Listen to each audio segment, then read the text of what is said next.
self-styled caliphate. Should they be allowed back? Should they be made stateless? We're joined now by David Toube from Quilliam.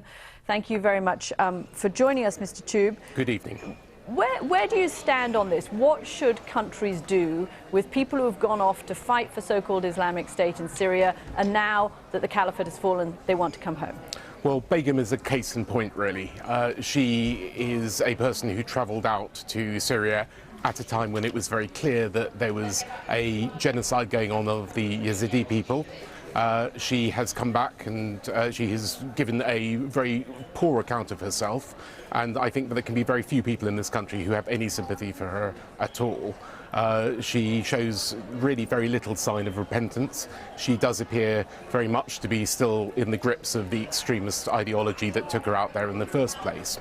But there is a strategy in place to deal with this. The government published it last year.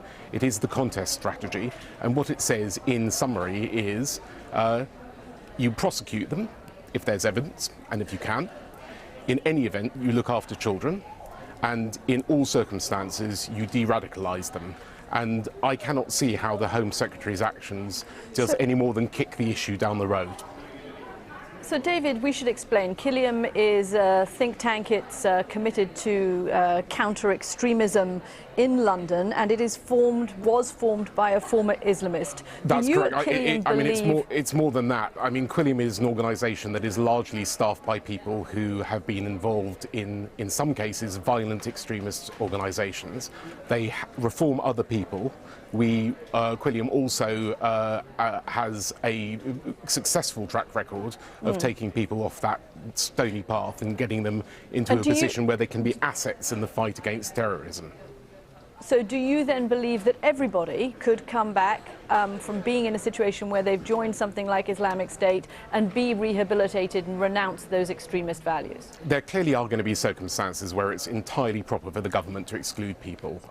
Begum does not seem to be one of those cases. I would like to say that everybody is capable of redemption. It doesn't mean that everybody will be, but that is the foundational principle here is Britain cannot treat the rest of the world as the dumping ground for problems that are made in England. And Shamima Begum was a person whose radicalisation happened in this country, and we have an obligation to sort it out. David Toube, I'm wondering, I mean, I've been looking at the figures.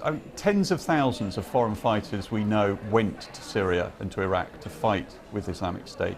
Half, as I understand it from the figures that I've read, half from the UK have already come back. So does Shamima Begum find herself in this position simply because, maybe even because she's a woman and there's a compelling story there? She's given birth, she's married a jihadist.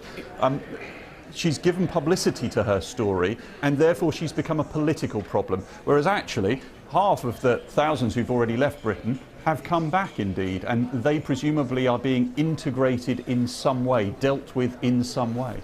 Yes, I mean, in every way she is an author of her own misfortune, from her decision to go out there in the first place to her preparedness to give such a bad account of herself when she appeared on television in countless interviews. Other people have come back. They have been subject to temporary exclusion orders, or they have been prosecuted, and as part of all of that, they have been subject to disengagement and effectively de-radicalisation processes, where people have sat down with them and done everything that is possible to ensure that they are no longer a threat to people in this country. And that really ought to be the focus of what we're doing, not spending money on expensive lawyers or kicking the can down the road by trying, frankly, quixotic legal techniques to keep her out, which, as we've heard, are very unlikely to be successful. It's time that this country faces up to its responsibilities.